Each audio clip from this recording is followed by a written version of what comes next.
This incident occurred in India. Abhaya, known as Sister Abhaya, was born on February 26, 1971, to a humble family in the north of the Kottayam district, Kerala state, India. From an early age, the girl showed a great inclination towards spirituality and serving other people. Close people described her as smart, honest, persistent, and meticulous in every aspect of life, an altruist. In her teenage years, Abhaya embraced the Catholic faith and joined the St. Joseph's congregation, founded on July 3, 1928, with the aim of helping the disabled and the poor. In 1990, at the age of 19, Abhaya entered a convent, taking the name Abhaya, which means peace, infatuation, and absence of fear. From the moment of her arrival, the young novice won the respect of her peers and leaders of the corps thanks to her calm character and readiness to work. Sister Abhaya became one of the most outstanding believers in this place. She was also known for her inclination to learning. Her cherished dream was to prepare for the study of the doctrine of the Catholic religion as soon as possible. In early 1992, Sister Abhaya was studying in the second year of a bachelor's degree at a college located in the center of Kottayam, which was affiliated with Mahatma Gandhi University under the guidance of the Catholic Church. She balanced her time between studies, prayer, and service. She could not imagine that her enormous dedication to the cause would one day lead her to death and put an end to all dreams.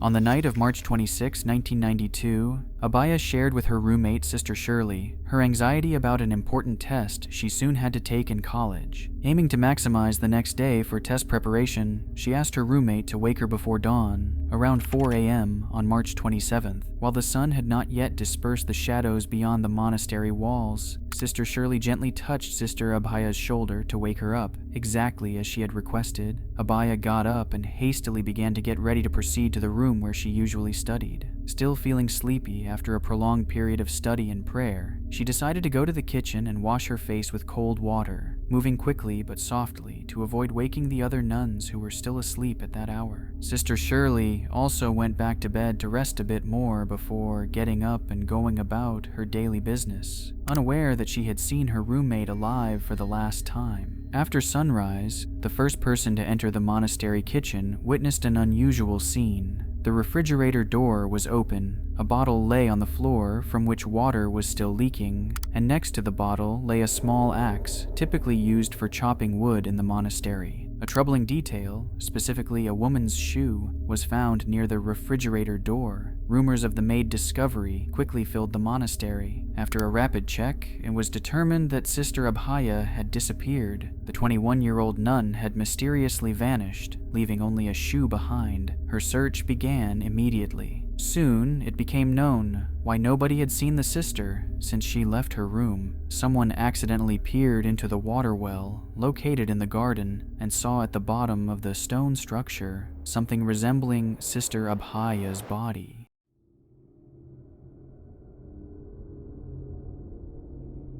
The monastery management immediately contacted the local police department to report the horrifying find. Several police officers arrived at the scene and unsuccessfully tried to retrieve the girl's body from the well. After several failed attempts, they asked firefighters for help, who, using a rope system, managed to extract Sister's damaged body to the surface. An autopsy performed by a doctor showed that there were large abrasions on the right shoulder and thigh, presumably received during the fall into the well. The deceased's right ear had 2 small, jagged wounds. The nature of their formation remained unknown. Among other things, the forensic medical examination report showed that there were no signs of sexual violence on the sister's body. Consequently, the case was registered as an accidental death caused by falling and drowning. In the first report of the police department, it was indicated that death was the result of the deceased's voluntary decision to jump into the well. The official opinion of the authorities was negatively received by both the sister's relatives and the residents of Kottayam, who expressed their dissatisfaction with the course of the investigation. Moreover, some parishioners of the monastery were convinced that Sister's death was not a suicide suicide. On March 31, 1992, at the initiative of the deceased nun's family, and with the support of various human rights defenders, a council was formed that sought to reopen the case and investigate it as a murder. A few weeks later, on April 13th, the state police's criminal department arrived at the scene and began a new investigation. After 10 months of continuous work, on January 30th, 1993, investigators submitted the collected materials to court. In the final report on the case, it was still asserted that the novice had committed suicide. Dissatisfied with such a result, the victim's family, human rights defenders, and various nuns filed a complaint and wrote a letter to the then Prime Minister of India, stating that Sister Abhaya was killed and her case was not properly investigated. A year after Sister's death, the efforts of everyone who worked to get to the bottom of what happened bore fruit, as the case was reopened and handed over to the Central Bureau of Investigation. As the investigation progressed, new evidence appeared. According to CBI investigators, the people who handled the case in the early stages were interested in ensuring that the young nun's death was perceived by all as a voluntary end of life.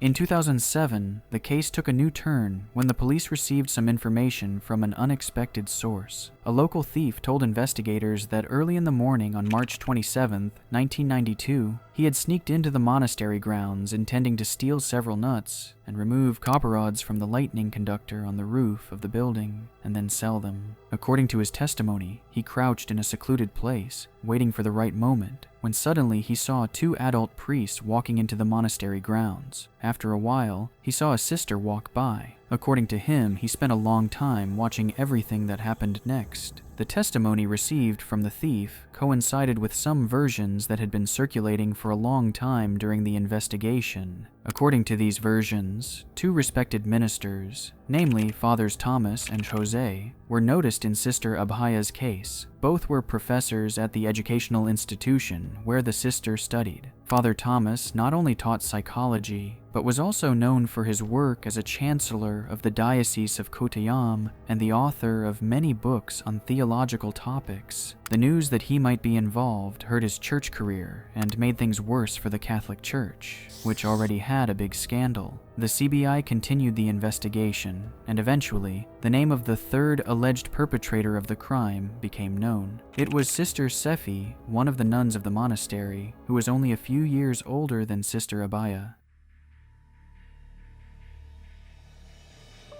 In July 2007, court permitted the CBI to conduct a narco-analysis test on 3 suspects, commonly known as the truth serum around the world. This procedure involves administering a certain chemical substance to the subject, which puts them into a semi-conscious state, during which they say whatever is on their mind. The tests were conducted on August 3, 2007. However, the results did not reveal any new facts that would clarify the situation. Soon after, circumstances emerged, indicating possible forgery of the test results. On November 19, 2008, 16 years after Sister Abhaya's death, authorities arrested Fathers Thomas and Jose, as well as Sister Sephy. A few days after their arrest, the assistant inspector, who prepared the very first report on the initial investigation, was found dead. The police stated that he committed suicide by slashing the arteries on his wrists and taking poison. His suicide note mentioned pressure from Central Bureau of Investigation employees. CBI representatives, in turn, claimed that he had destroyed evidence and thus reclassified the case as suicide. According to the investigation, the sister, moments before her death, went to the kitchen without making a sound. Then she took a bottle with a liquid from the refrigerator and went to the sink to wet her face with cold water. At that moment, the sister witnessed a scene that shocked her. She was so shaken by what she saw that the plastic bottle slipped from her hands and fell to the floor, spilling some of the contents. The young novice unwittingly became a witness. A secret, intimate meeting between the priest we've already mentioned and Sister Sephy was taking place. The police report hypothesized that, upon noticing Sister Abhaya, they were afraid she would expose them. Consequently, Father Thomas attacked the novice and gripped her neck, trying to silence her, while Sister Sephy grabbed an axe, which was always in the kitchen, and delivered several sharp but not very strong blows to the victim's head. The authorities believe that after this attack, the sister lost consciousness and collapsed on the kitchen floor. Then the attackers carried her body out of the monastery and threw it into a well. Father Jose's exact role in this incident is unknown, although it is believed that he helped the others dispose of the body. Eventually, the attackers hastily fled the crime scene, unaware that someone was watching them. The true silent witness to this murder was a thief who, years later, told everything. Thus, the two priests and the nun were accused of murder and destruction of evidence. Soon after, a lengthy and complicated trial began. In March 2018, the court acquitted Father Jose, citing that there was not enough evidence against him. Father Thomas and Sister Sephy remained the only defendants. During the long trial, quite disturbing facts surfaced, such as the hymenoplasty operation that the accused underwent to try to prove her innocence and lack of sexual contact. These details became known thanks to a folder of documents that confirmed that the operation was performed in the monastery hospital, with the consent of the religious authorities. The folder allegedly arrived anonymously into the hands of investigators. On August 26, 2019, the much-anticipated trial for the murder of Sister Abhaya began. Considering the religious and even political implications of this case, as well as the circumstances of the victim's death itself, the court case against Father Thomas and Sister Sephy became a constant front-page news in the Indian press. During the court hearings, almost all the prosecution witnesses changed their testimonies and defended the accused. The only person who did not succumb to pressure was the thief, who was a witness to the crime and stuck to his initial statement. On December 22, 2020, in the midst of the pandemic, 28 years after Sister Abhaya's body was found, the court found 69-year-old Father Thomas and 55-year-old Sister Sephy guilty of murder under aggravating circumstances. They were sentenced to life imprisonment and fined 500,000 rupees. Upon hearing the verdict, Sephy wept, while Father Thomas maintained the same facial expression he had shown throughout the trial. The nuns gathered in the courtroom also cried, and, after the verdict was announced, rushed to hug the priest and the sister during the hearing. After the verdict, the defendants pleaded for clemency on the grounds that they were suffering from serious illnesses. It was reported that Father Thomas was diagnosed with prostate cancer, and Sister Sephy suffered from deep vein thrombosis, among other things. The nun's lawyer added that she had to care for her elderly parents. However, the pleas of the defendants were not upheld by the court, which announced the punishment after hearing them. As he left the court, Father Thomas told journalists that he was innocent. According to him, everything happens according to God's plan, and he has nothing to fear. Sephy, on her part, chose to remain silent. Unfortunately, the parents of Sister Abhaya, who had long sought justice, passed away in 2016 without ever seeing justice in this case. Despite the guilty verdict, Sister Abhaya's case was far from over. In June 2022, Indian media reported that the defendants' lawyers had managed to appeal the verdict and secure their temporary release on bail until the case was reviewed by the first instance court. In the appeal filed by the defense, it was argued that the trial was rife with violations, and the verdict was based on the testimony of an unreliable witness. The release of the main suspects in the murder of the young nun left a bitter taste in the mouths of the victims' relatives, as well as everyone who fought for justice in this case. Over 30 years have passed since that early morning when Sister Abhaya, who only dreamed of serving others, lost her life under mysterious circumstances. Thanks for watching, and take care.